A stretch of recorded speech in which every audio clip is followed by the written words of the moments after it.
ധനികനാകാൻ നിങ്ങളുടെ മുമ്പിൽ ഒരുപാട് വഴികളുണ്ട്. അത് പറഞ്ഞു തരാൻ ഇപ്പോൾ നമ്മുടെ സാമൂഹ്യ മാധ്യമങ്ങളടക്കം നിരവധിയായ സാമ്പത്തിക ശാസ്ത്രജ്ഞന്മാരും അല്ലെങ്കിൽ എന്നെപ്പോലുള്ള നിരവധി ആളുകളുണ്ട്. പക്ഷേ അതിനുപരി നിങ്ങൾക്ക് നിങ്ങളുടേതായിട്ടുള്ള ഒരു മോട്ടീവും ഉണ്ടായിരിക്കാം. അപ്പോൾ ഇന്ന് നമ്മൾ ധനികൻ ആകുന്നതിനെ പറ്റിയുള്ള ഒരു ചെറിയ കുറച്ച് കാര്യങ്ങളാണ് പറയാൻ പോകുന്നത്. ധനം നിലനിർത്താൻ ആകെ ഒരു ഒറ്റ വഴിയേ ഉള്ളൂ. സത്യം പറഞ്ഞു കഴിഞ്ഞാൽ പിശുക്കി ജീവിക്കേണ്ടി വരും. അത്തരത്തിലും ജീവിക്കാം. പിന്നുള്ളൊരു മറ്റൊരു വഴി എന്ന് പറഞ്ഞാൽ മനോവിഭ്രാന്തിയാണ്. ഈ രണ്ട് വഴിയിലൂടെയാണ് ഇപ്പോൾ ഒരുമാതിരിപ്പെട്ട എല്ലാവരും കോടീശ്വരന്മാരാകുന്നതാണ് ഒരു വെപ്പ്. എന്നാൽ അതിനപ്പുറം നമുക്ക് എന്തൊക്കെ ചെയ്യാൻ സാധിക്കും എന്ന് നിങ്ങൾ ചിന്തിച്ചിട്ടുണ്ടോ? അതിൻ്റെ ഏറ്റവും നല്ല വഴിയാണ് ഒന്നെങ്കിൽ ബിസിനസ് ചെയ്യുക, അല്ലെങ്കിൽ ഇൻവെസ്റ്റ് ചെയ്യുക. ഇതിൻ്റെ രണ്ടിൻ്റെയും കോമൺ ആയിട്ടുള്ള ഒരു ഫാക്ടർ എന്താണെന്ന് അറിയാമോ?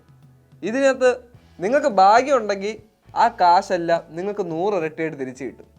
നിങ്ങൾക്ക് ഭാഗ്യമില്ലെങ്കിൽ നിങ്ങൾ ഇൻവെസ്റ്റ് ചെയ്ത പണം മുഴുവനും ഒറ്റയടിക്ക് അങ്ങ് വെന്ത് പോകും. ഇപ്പോൾ നിങ്ങൾ ഇൻവെസ്റ്റ് ചെയ്ത പൈസ പോകുമെന്ന് ഞാൻ പറഞ്ഞല്ലോ. അതിൻ്റെ കാരണം എന്താണെന്ന് ഞാൻ വിശദീകരിച്ചു തരാം. ആ കാരണം പറയുന്നതിന് മുമ്പ് ഞാൻ നിങ്ങൾക്കൊരു കഥ പറഞ്ഞുതരാം. 2 ഇൻവെസ്റ്റ്മെൻറ്റുകാരുടെ കഥയാണ് ഞാൻ പറയാൻ പോകുന്നത്.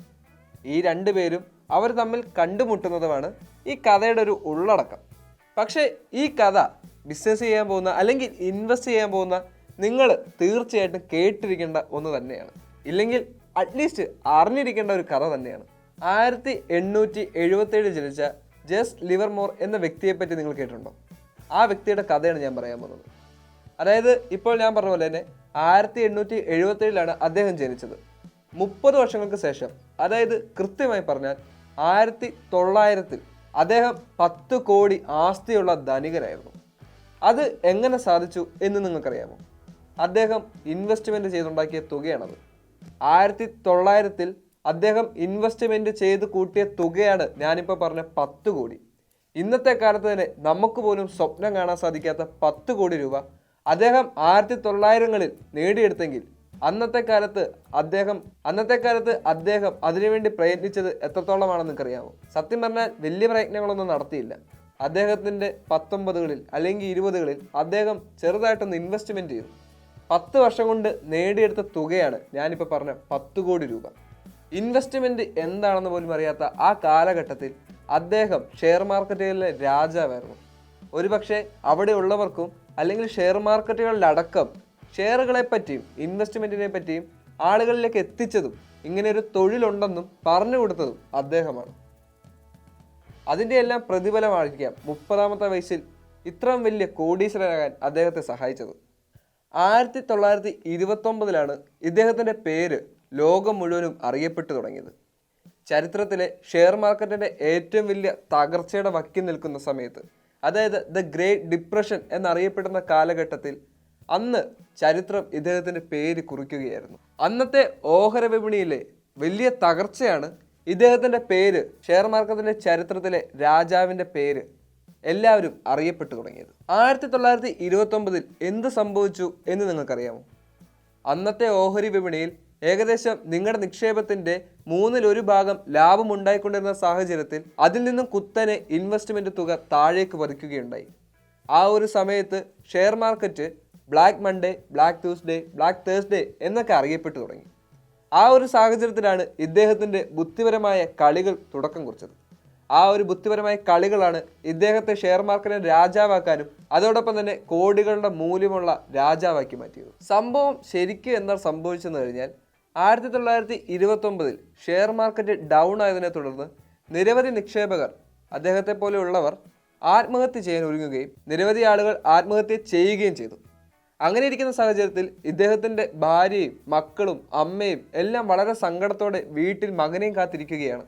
മകൻ ആത്മഹത്യ ചെയ്തോ അല്ലെങ്കിൽ അവൻ എന്ത് സംഭവിച്ചു എന്നുള്ളൊരു ആകാംക്ഷയിൽ അല്ലെങ്കിൽ ഒരു വേദനയിലായിരുന്നു ആ കുടുംബം മുഴുവനും. അന്ന് അദ്ദേഹം വീട്ടിലേക്ക് എത്താൻ കുറച്ചുകൂടി വൈകിയിരുന്നു. ആ സമയത്ത് അമ്മയും ഭാര്യയും മക്കളുമെല്ലാം ഇദ്ദേഹത്തെ പറ്റി ഓർത്ത് വിഷമിക്കുകയായിരുന്നു. ഷെയർ മാർക്കറ്റിൻ്റെ തകർച്ച എൻ്റെ മകൻ്റെയും തകർച്ചയാണ് അല്ലെങ്കിൽ എൻ്റെ ഭർത്താവിൻ്റെയും തകർച്ചയാണെന്നുള്ള സങ്കടത്തിൽ കുടുംബം വീക്ഷിക്കുന്ന സമയത്ത് അദ്ദേഹം നിരാശനായി കയറി വന്നിരുന്നു. എന്നാൽ അദ്ദേഹത്തിൻ്റെ മുഖത്തെ നിരാശ എന്താണെന്ന് അമ്മയ്ക്കും മക്കൾക്കും അല്ലെങ്കിൽ ഭാര്യയ്ക്കും മനസ്സിലായിട്ടില്ലായിരുന്നു. എന്നാൽ ബുദ്ധിമാനായ അദ്ദേഹം അന്ന് രാവിലെ തന്നെ ഷെയർ മാർക്കറ്റിൽ നിന്നും അദ്ദേഹത്തിൻ്റെ ഷെയറുകൾ മുഴുവൻ വിറ്റ് അദ്ദേഹം നിക്ഷേപിച്ചതിനേക്കാളും 3 ഇരട്ടി തുകയുമായാണ് അന്ന് അദ്ദേഹം വീട്ടിലെത്തിയത്. അതുകൊണ്ട് തന്നെ അദ്ദേഹം വീട്ടുകാരുടെ സങ്കടത്തിനൊപ്പം അതിനേക്കാൾ വലിയ സന്തോഷ വാർത്തയുമായിട്ടാണ് അന്ന് വീട്ടിൽ കയറി ചെന്നത്. അങ്ങനെയാണ് അദ്ദേഹം നിക്ഷേപ തുകയിലെ രാജാവായി മാറിയത്. ആ ഒരു ഒറ്റ ദിവസം കൊണ്ട് ജെയ്സ് ലിവർമോർ എന്ന വ്യക്തി സമ്പാദിച്ചത് ഏകദേശം $3 ബില്യൺ. അതായത് ഇന്നത്തെ കണക്കനുസരിച്ച് പറയുകയാണെങ്കിൽ ഏകദേശം 3000 കോടിയിലധികം തുക. നമുക്കൊന്നും സ്വപ്നം കാണാൻ പറ്റാത്ത തുക. ഓഹരി വിപണിയിലെ ഏറ്റവും മോശപ്പെട്ട ദിവസത്തിൽ, ആ ദിവസത്തിൽ തന്നെ അദ്ദേഹം ലോകത്തിലെ തന്നെ ഏറ്റവും വലിയ ഷെയർ മാർക്കറ്റ് കോടീശ്വരനായി മാറി. അല്ലെങ്കിൽ ഷെയർ മാർക്കറ്റിലൂടെ പണം സമ്പാദിച്ച കോടീശ്വരനായി. അങ്ങനെയുള്ള ഒരു കോടീശ്വരൻ്റെ ലിസ്റ്റിലേക്ക് അദ്ദേഹത്തിൻ്റെ പേരും എഴുതി ചേർക്കപ്പെടുകയായിരുന്നു. ജെയ്സ് ലിവർമോർ ആഘോഷങ്ങളുടെ രാത്രി സന്തോഷമാക്കിയപ്പോൾ, കുടുംബത്തോടൊപ്പം ആഹ്ലാദം പങ്കിട്ടപ്പോൾ, കോടീശ്വരനായപ്പോൾ, അതേസമയം ന്യൂയോർക്ക് തെരുവുകളിൽ ഒരു പട്ടിയെപ്പോലെ, ഭ്രാന്തനെ പോലെ അലിഞ്ഞു തിരിഞ്ഞ മറ്റൊരു വ്യക്തിയും ഉണ്ടായിരുന്നു. 1920കളിൽ റിയൽ എസ്റ്റേറ്റിൻ്റെ മാന്ത്രികം കൊണ്ട് അദ്ദേഹം വലിയ കോടീശ്വരനായി തീർന്നിരുന്നു. എന്നാൽ അതിൽ പരം പണം ആവശ്യമുള്ളതുകൊണ്ട്, അല്ലെങ്കിൽ ആവശ്യം വേണം എന്നുള്ളതുകൊണ്ട് അദ്ദേഹം 1920കളുടെ അവസാനത്തിൽ അതിൽ നിന്നും കിട്ടുന്ന ലാഭമെടുത്ത് ഷെയർ മാർക്കറ്റുകളിൽ ഇൻവെസ്റ്റ് ചെയ്യാൻ തുടങ്ങി. അങ്ങനെ അദ്ദേഹം ഷെയർ മാർക്കറ്റുകളെ പറ്റി പഠിക്കുകയും ഷെയർ മാർക്കറ്റുകളിൽ ബിസിനസ് ചെയ്യാൻ തുടങ്ങുകയും ചെയ്തു.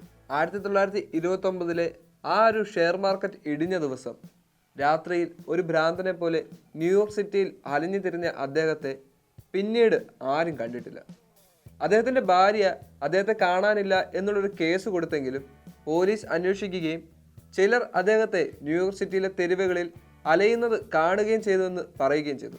എന്നാൽ അതിനുശേഷം അദ്ദേഹത്തെ ആരും കണ്ടിട്ടില്ല.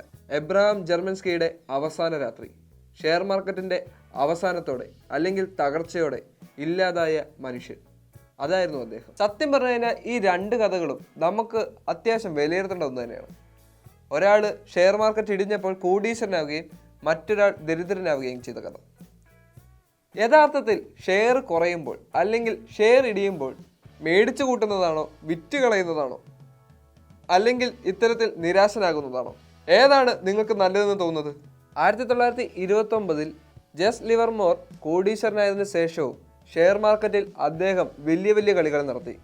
3000 കോടിയുടെ സ്വത്തിൽ അദ്ദേഹം വീണ്ടും കൊതിമൂത്ത് വീണ്ടും ഷെയർ മാർക്കറ്റുകളിൽ അതിനേക്കാൾ വലിയ തുകയ്ക്ക് ഇൻവെസ്റ്റ് ചെയ്യുകയും കളികളിൽ കൂടുതൽ പ്രാവീണ്യം കാണിക്കുകയും ചെയ്തു. എന്നാൽ 1933 അദ്ദേഹത്തിൻ്റെ കണക്കുകൂട്ടലുകൾ മുഴുവൻ തെറ്റി എന്ന് പറയേണ്ടി വരും. വലിയൊരു ഇടിവ് സംഭവിച്ചില്ലെങ്കിലും അദ്ദേഹത്തിൻ്റെ ഷെയറുകൾക്ക് അല്ലെങ്കിൽ അദ്ദേഹത്തിൻ്റെ കോടികൾക്ക് വലിയൊരു ഇടിവ് സംഭവിച്ചു എന്ന് തന്നെ പറയേണ്ടി വരും. അങ്ങനെ അദ്ദേഹവും വലിയൊരു കടക്കാരനായി മാറി.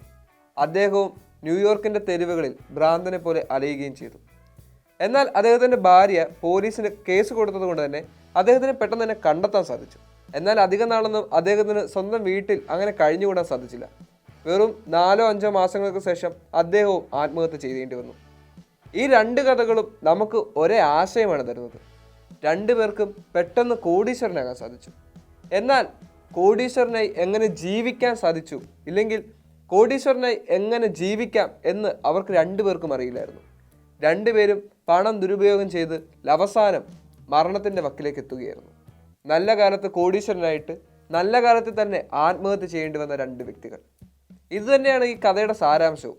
പണം നിങ്ങളെ തേടിയെത്തും, ചിലപ്പോൾ നിങ്ങളുടെ കയ്യിലിരിക്കും. എന്നാൽ അതെങ്ങനെ ഉപയോഗിക്കാം എന്ന് നിങ്ങൾക്ക് മാത്രമേ അറിയുള്ളൂ. അത് എങ്ങനെ ഉപയോഗിക്കണമെന്ന് തീരുമാനിക്കേണ്ടത് നിങ്ങൾ തന്നെയാണ്.